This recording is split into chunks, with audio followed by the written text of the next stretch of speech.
नमस्कार मंडली, विषय करता है ना करायलाच पाहिजे। मैं हूँ आपका अपना पर्सनल भूत जो दरिंदे भूतों पे देता हूँ कूद, पी जाता हूँ उनका खून सारा, क्योंकि नाम है मेरा the one and only shikara AKA भूत दादा। मग विषय का भाई।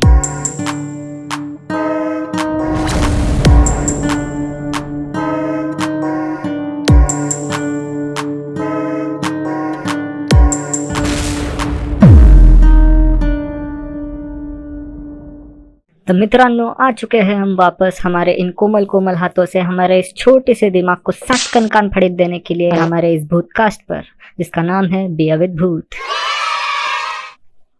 तो देखते हैं आज कौन से येड़े गाँव का भूत हमारे हाथ पे चढ़ेगा। चाहे जितनी भी मुश्किलें आए, चाहे जितनी भी कठिनाइयां आए, मैं बैठा हूँ यहाँ आपके लिए हंसते हंसते उन सारे भूतों को फ्रेंच किस देने के लिए, ताकि आपके पिछवाड़े के रोंगटे खड़े हो सके। कुछ ज्यादा ही बड़ा बलिदान दे रहा हूँ क्या मैं? शी। लेकिन एक सेकंड, ये क्या है? ये क्या हो गया है मुझे? बोलो जुबान केसरी। तो दोस्तों, गचकन पकड़ते हैं अपने अकड़ बकड़ भूत पकड़ तंत्र यंत्र को और अपनी उंगली से उसे थोड़ा हरास करते हैं, ताकि वो एक कवला कवला भूत हमारे मुंह पे फेंक के मारे और हम उसको बियर पिला पिला कर उसके अतीत के सारे पिलपिले राज जान सके। अच्छा कावत केला पॉडकास्ट। पर आप मत डरिए दोस्तों, जितना भी आपको लगे कि ये साला झंडू देखता तो है नहीं कमेंट, शट नहीं देखता मैं, फिर भी कमेंट करते रहिए, क्योंकि जितना आतले गाटीचे गलीच गिळगिळीत बेडकाचे ढोंगनावानी कमेंट्स हो गए आपके, उतने ही उसके चांसेस बनते हैं कि वो यहाँ फीचर हो। हाँ, इतना कुछ खास भी नहीं है, पर अब है क्या करने का। अरे काहीतरी चांगलं कर जीवनात। अरे सॉरी दोस्तों। तो चलिए दोस्तों, माचिस के तीली के समान अपना पिछवाड़ा घिसते हुए बढ़ते हैं हम आगे इस भूतकास्ट में, क्योंकि जिस चीज का हमें तहे दिल से इंतजार था वो चीज हमें आई जेवली का रात्रि। काय विषय? आई मीन काय विषय? दोस्तों, बलिदान देने का समय आ गया है। चाहे जितनी भी मुश्किलें आए, चाहे जितनी भी कठिनाइयां आए, मैं बैठा हूँ यहाँ आपके लिए हंसते हंसते उन सारे भूतों को फ्रेंच किस देने के लिए मैं दूंगा बलिदान। अबे साले। ओके।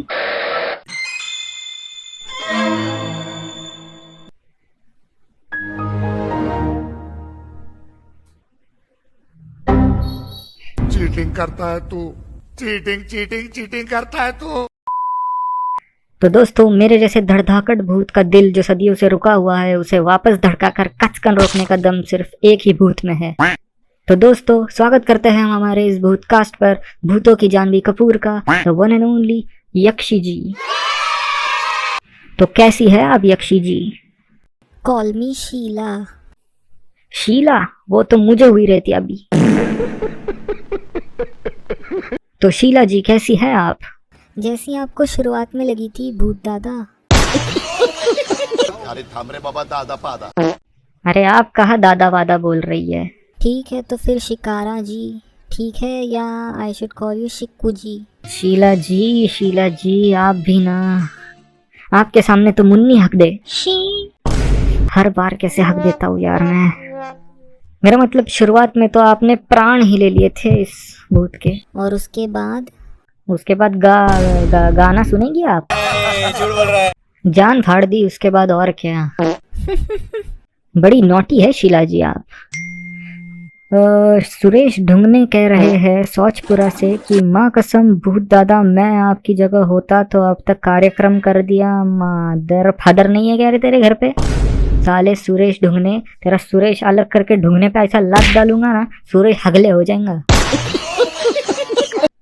आप ध्यान मत दीजिए शीला जी, शीला जी, ये ऐसे ढूंढनों को बहुत धो चुका हूँ मैं। मेरा मतलब ऐसे ढूंढनों को बहुत मार चुका हूँ मैं।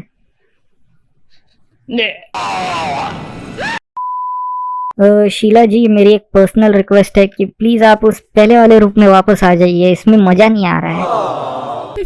सीधा सीधा बोलिए ना, आपकी अड़ी अभी भी शीला की जवानी पे ही अटकी है। मतलब आप मेरी लेकर ही मानेंगी? बियर ये लीजिए। तेरी मैं की भूत होने के नाते मैं आपसे निवेदन करता हूँ कि ऐसी अभद्र भाषा का प्रयोग हमें टालना चाहिए और शुरू करना चाहिए हमारे इस भूतकास्ट को। ओके, आप भी लीजिए, आपकी बियर कहाँ है? जी नहीं, मैं नहीं लेता। शिक्कू जी, शो शुरू कीजिए। तो दोस्तों, शीला जी से उनके बारे में और जानने से पहले देख लेते हैं उनके जीवन की सबसे जानफाड़ कहानी। एडिटर घेऊन टाक। निकल लो। ये कहानी है इमरान की, जो 30-35 साल का एक आकर्षक आदमी था। शरीर से मजबूत और सूरत से हसीन था। अपनी गहरी और सशक्त बातों के कारण वो हमेशा नौजवान हसीनों से घिरा रहता था। अब आदत कहो या शख्सियत, ऐसा कभी नहीं हुआ कि उसे किसी लड़की के साथ ना देखा हो। लड़कियां ना जाने क्यों उसकी बातों से सम्मोहित हो जाया करती थी। उसके इसी व्यक्तित्व के कारण समाज में उसकी कुछ अच्छी छवि नहीं थी, पर वो अपने मत पर अड़ा रहता था कि ज़बरदस्ती से तो नहीं बुलाया किसी को आज तक अपने पास। जिसको पसंद आता हूँ पास चला आता है, यही उसकी मान्यता थी। अपनी शर्तों पर हर पल जीने वाला इमरान इस सोच का था कि इस कठोर जहां में जहां प्यार मिले ले लेना चाहिए। प्यार ही अमन और शांति का एकमात्र समाधान है, ऐसा वो समझता था। इमरान शहर के पड़ोस के गांव में एक नई बनी 8 मंजिली इमारत में सबसे ऊपरी मंजिल पर रहता था। उस मंजिल पर बस एक ही कमरा था जहां वो रहता था। शाम के समय उसके खिड़की से एक बहुत ही सुंदर और शांत दृश्य दिखाई देता था। उस इमारत के पास ही एक सुंदर सा विशाल पेड़ था जो इमरान की खिड़की तक आता था। बारिश के समय ये पूरा दृश्य मन प्रसन्न कर देता था। वहाँ रहने वाले बाकी लोग इमरान के घर लड़कियों का ज़्यादा आना जाना होने के कारण अपने दिमाग में उसकी एक गलत छवि बना चुके थे और हमेशा चाहते थे कि किसी कारण से इमरान ये जगह छोड़कर कहीं और चला जाए। उसका जाहिर दिल फेंक स्वभाव किसी को रास नहीं आया था। ऐसे ही एक बरसात के मौसम में एक और नौजवान लड़की को उसकी बातें और उसका व्यक्तित्व लुभा गया। श्रेया नाम था उसका। वो इमरान के बातों में इतना डूबी कि कुछ ही क्षण में उसको लगा कि शायद उसके लिए अगर भगवान ने किसी को बनाया होगा तो वो कुछ ऐसा ही होगा, या शायद यही होगा। श्रेया अकेले ही हाल ही में उसी सोसाइटी में रहने आई थी। उन दोनों की मुलाकात उसी सोसाइटी के बगीचे में हुई थी। धीरे धीरे उनकी अच्छी जान पहचान हो गई और वो हर शाम उस विशाल पेड़ की छांव में घंटों तक बातें करते रहते। लेकिन उनका नज़दीक आना कई लोगों को खटक रहा था। सोसाइटी के बाकी लोगों के कई बार अजीब तरह से उन दोनों को घूरने के कारण उसने इमरान को एक दिन इसके बारे में पूछ ही लिया। इमरान ने उससे कुछ नहीं छुपाया। वो हर बात बताई जो उसे जाननी चाहिए थी। उसकी लड़कियों में ज़्यादा पहचान होने के कारण सभी उसे गलत समझते थे, ऐसा उसका मानना था। श्रेया का इमरान के सच बोलने पर उस पर विश्वास और बढ़ गया। इमरान ने उसे हर चीज़ बताई कि किस तरह वो लोग झूठी कहानियाँ बना कर उसे यहाँ से भगाने की कोशिश में लगे रहते हैं। 2 हफ्ते से तो सोसाइटी के पेड़ पर बैठे भूतों की कहानियाँ सुना रहे हैं ताकि वो डर कर यहाँ से चला जाए। अरे भाई, अगर सोसाइटी में भूत है तो तुम लोगों को भी तो डरना चाहिए, या वो सिर्फ मेरे पीछे लगेगा, ऐसा कहकर वो वहाँ से निकल गया। रह गई तो सिर्फ सोच में डूबी हुई श्रेया, जिसे बस इमरान की चिंता हो रही थी। तभी कुछ लोग उसके पास आते हैं। वो उसी सोसाइटी के जान पड़ते हैं। वो लोग उसे काफ़ी समझाते हैं कि जिस आदमी के साथ वो इस पेड़ के नीचे बैठकर घंटों बातें करती है वो अच्छा इंसान नहीं है। ये बात सुनकर श्रेया को इमरान की बातों पर और यकीन हो जाता है। इमरान ने उसे पहले ही कह दिया था कि सोसाइटी के कुछ गिने चुने लोग उसे इमरान के खिलाफ़ करने ज़रूर आएंगे। फिर भी शांत रहकर वो उनकी पूरी बात सुन लेती है। वो लोग श्रेया को इमरान के बारे में 2 महीने में हुई वो हर चीज़ बताते हैं, जिससे ये साफ़ हो सके कि वो एक बड़ा अपराधी है और शहर की लड़कियों की तस्करी करने में उसका काफ़ी बड़ा हाथ है। ये सारी बातें सुनकर भी श्रेया को आश्चर्य नहीं हुआ, क्योंकि इस सब की कल्पना उसे इमरान ने पहले ही दे रखी थी। सिर्फ कल्पना नहीं बल्कि हर एक आरोप की सफाई भी उसे पहले ही दे रखी थी। तभी बारिश शुरू हो गई और सब अपने घर चले गए। घर जाते ही उसने इमरान को मैसेज किया कि उसे मिलकर कुछ बताना है, जिस पर इमरान ने उसे रात को 12 बजे घर आने बोला, ताकि किसको पता ना चले और कोई नया मुद्दा ना उठे। श्रेया को भी अभी तक इमरान पर भरोसा हो चुका था। बिना कुछ सोचे समझे उसी रात 12 बजे चल पड़ी उसके घर, उसे वो सब बताने के लिए जो आज हुआ था। बारिश रुकने का नाम नहीं ले रही थी। इमरान हॉल में बैठा उसका बेसब्री से इंतज़ार कर रहा था। उसे पता तो था कि श्रेया उसे क्या बताने वाली है, पर उसके दिमाग में कुछ और ही चल रहा था। बेल की आवाज़ सुनकर वो जल्दी से उठकर दरवाज़ा खोलने जाता है। दरवाजे पर श्रेया को भीगा हुआ खड़ा देख उसे आश्चर्य होता है। अरे तुम इतनी रात को बाहर घूम रही थी क्या? कितनी भीग गई हो? ऐसा कहकर उसने उसे अंदर ले लिया। श्रेया बस शांत बैठकर उसके घर के कोने कोने को अजीब तरह से घूरी जा रही थी। इमरान ने उसे पूछा कि किसी ने तुम्हें यहाँ आते हुए देखा तो नहीं, जिस पर भी उसने कोई जवाब नहीं दिया। इमरान ने उसे टॉवेल थमाकर उसके पास बैठ गया और बोला कि मुझे पता है तुम क्या कहना चाहती हो। मेरे लिए कोई नई बात नहीं है ये लो कॉफ़ी, तुम्हें अच्छा लगेगा। वो उसे कहता है कि मुझे एक बात बताओ, क्या तुम भी मुझे अब गलत समझने लगी हो? क्या तुम्हें भी उन सब की बातें सच लग रही है? तो लाओ वो कप मुझे दे दो, वरना फोड़ दोगी। श्रेया कुछ नहीं बोली। इमरान ने कहा, क्या हुआ, नहीं समझा? देखो कैसा है, अब अचानक बेहोश होगी तो कप तो टूट सकता है ना, इसलिए कह रहा हूँ कप दे दो। और वो उसके हाथ से कप ले लेता है।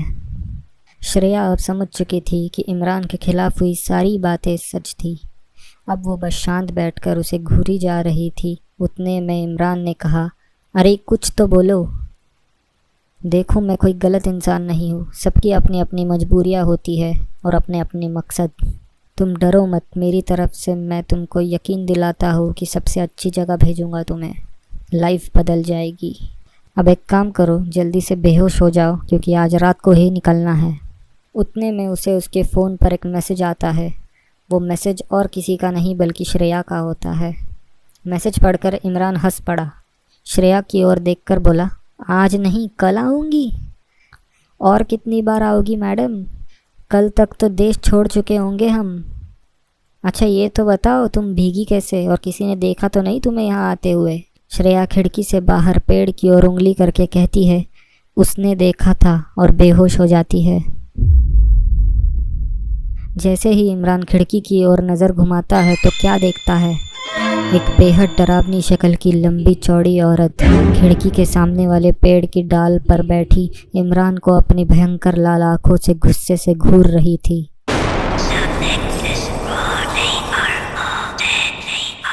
उसे देखकर इमरान बौखला गया। जैसे ही उसने श्रेया की ओर देखा तो वहाँ कोई नहीं था। तभी उस पेड़ पर बैठी औरत श्रेया की आवाज़ में, कप मुझे दे दो वरना गिर जाएगा, कहकर हवा में दौड़ती हुई उसकी तरफ भागती है। ये भयंकर दृश्य देखकर इमरान के दिल की धड़कनें खड़े खड़े ही रुकने लग जाती है और इमरान और कप एक साथ ज़मीन पर बिजली की तरह गिर पड़ते हैं। कुछ समय बाद इमरान को होश आता है और वो एक झटके से उठकर खिड़की की ओर देखता है। इस बार उसे वहाँ कोई नहीं दिखता, पर अब वो समझ चुका होता है कि सोसाइटी के लोग जिस भूत के बारे में बात कर रहे थे वो यही है। बड़ी हिम्मत करके वो उस खिड़की के पास जाता है। उसकी आंखों के सामने हर पल बस उस भयानक औरत का डरावना छिला हुआ चेहरा ही आ रहा था। उसने डरते डरते उस खिड़की से नीचे देखा तो अपने बाकी साथियों को ऊपर आता देख उसे राहत की सांस आई। पर उसकी खुशी ज़्यादा देर तक नहीं टिकी, क्योंकि उसी पेड़ के नीचे उन्हीं के आने की कोई राह देख रहा था। वो और कोई नहीं बल्कि वही औरत थी। जैसे ही उसके साथी इमारत के अंदर दाखिल हुए, वो भयानक औरत अपनी पूरी तेज़ी से उस विशाल पेड़ की टहनियों पर इमरान को देखती हुई चढ़ गई। इमरान कुछ न कर सका। उसी की लाल आंखों को देखते देखते क्या हुआ वो उसे पता भी नहीं चला। उसके साथी जैसे ही उसके घर पहुंचे, उन्हें दिखा तो सिर्फ खिड़की के बाहर वाले पेड़ पर लटकता इमरान और उसके सीने से आर पार जाती हुई एक नुकीली टहनी। इमरान एक दर्दनाक मौत मारा गया। अगली सुबह ये दृश्य देखकर सारे सोसाइटी वाले थर्रा उठे। श्रेया के लिए एक बड़ा सदमा था। उसे लगा कि काश कल रात ही इमरान से मिल लेती तो आज वो जिंदा होता, पर सच तो सिर्फ इमरान और उसके साथी ही जानते थे। पुलिस उसके साथियों को पकड़कर ले गई और उसकी मौत का जिम्मेदार भी उन्हीं को ठहराया। इस हादसे के बाद धीरे धीरे सब लोग उस इमारत को छोड़कर चले गए।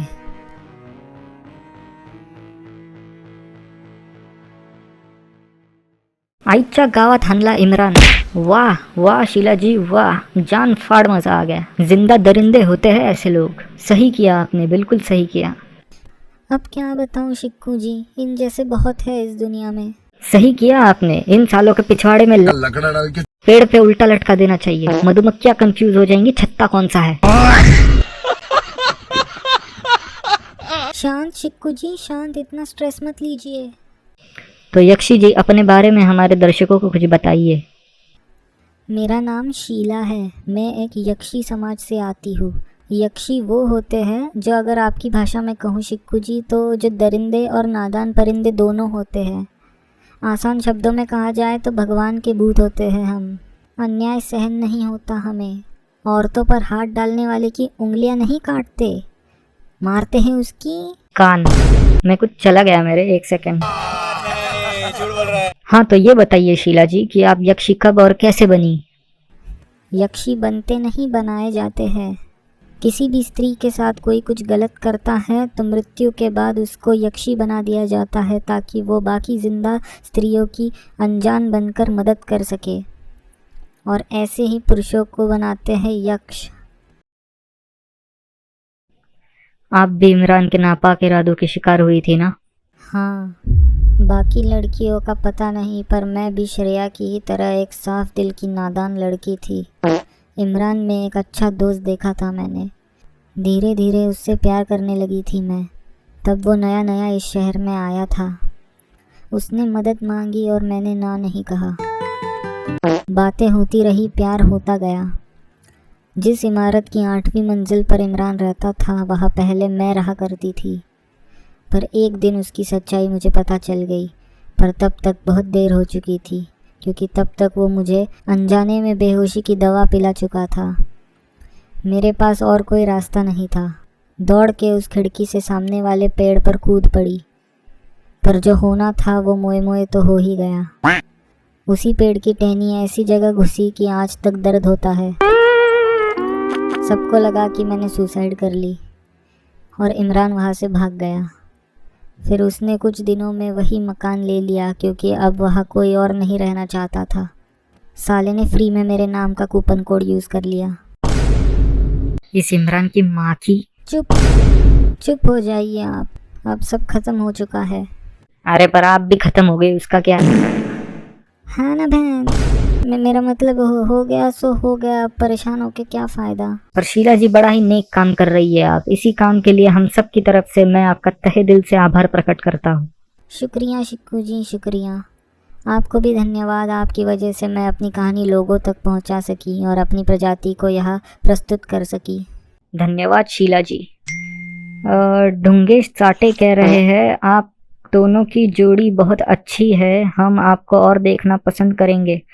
ढुंगेश bro, you are just amazing. सुना शीला जी, लोगों को हमारी जोड़ी अच्छी लग रही है। इसी बात पर क्या आप घोड़ी थोड़ी देर और रुक सकती है। मेरे पेड़ की टहनी मेरी राह देख रही है शिक्कू जी। अरे अभी मैं हूं ना, टहनी क्यों चाहिए। मेरा मतलब वापस तो मिलेंगे ना हम।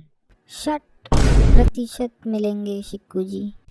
फिर ठीक है, जिंदगी हो तो टहनी जैसी हो, जिंदा तो लटकते आम भी है। ठीक है, चली जाइए आप। पर आप ठीक तो है ना। ठीक ही तो नहीं हो पा रहे हम। एक काम कीजिए, सुबह सुबह बंदर के पेशाब की शिकंजी पीजिए, सारी एसिडिटी के इमरान लग जाएंगे। ठीक है शीला जी, आप कह रही है तो पी लेंगे। तो शीला जी धन्यवाद आपका कीमती समय निकालकर हमारे साथ इस भूतकास्ट का हिस्सा बनने के लिए। जल्दी मिलेंगे आपसे। तो दोस्तों, आज हमें दरिंदे और नादान परिंदे दोनों को एक साथ दर्शन हुए और इमरान की भी खोल के मारी। मेरा मतलब दरवाजा खोल के छाती पेड़ पे मारी। माँ कसम मजा आ गया। ऐसे ही हग्गू चरित्र के मदरबोर्ड लोगों से सावधान रहे, सतर्क रहे। इसी बात पर कुछ अर्ज करना चाहूंगा। मिजाज की बात है, यूं तोलिए ना बाजार में। मिजाज की बात है, यूं तोलिए ना बाजार में। और इसी मिजाज की पूड़ी बनाकर डाल लो अपनी जेब में। इसी के साथ भूतियापा यहाँ समाप्त होता है और हम मिलते हैं आपसे अगले एपिसोड में। मैं आपका भूत दादा खींच के लाऊंगा ऐसी किसी नए भूत को, उसकी कहानी समेत। तब तक के लिए अगर अच्छा लगे तो लाइक शेयर सब्सक्राइब करना, और नहीं लगे तो कंटेंट की कमी थोड़ी है इस देश में। टिल देन तुमच्या आईला तुमचा नमस्कार माझा। जय हिंद, जय महाराष्ट्र, पीस आउट विचेस।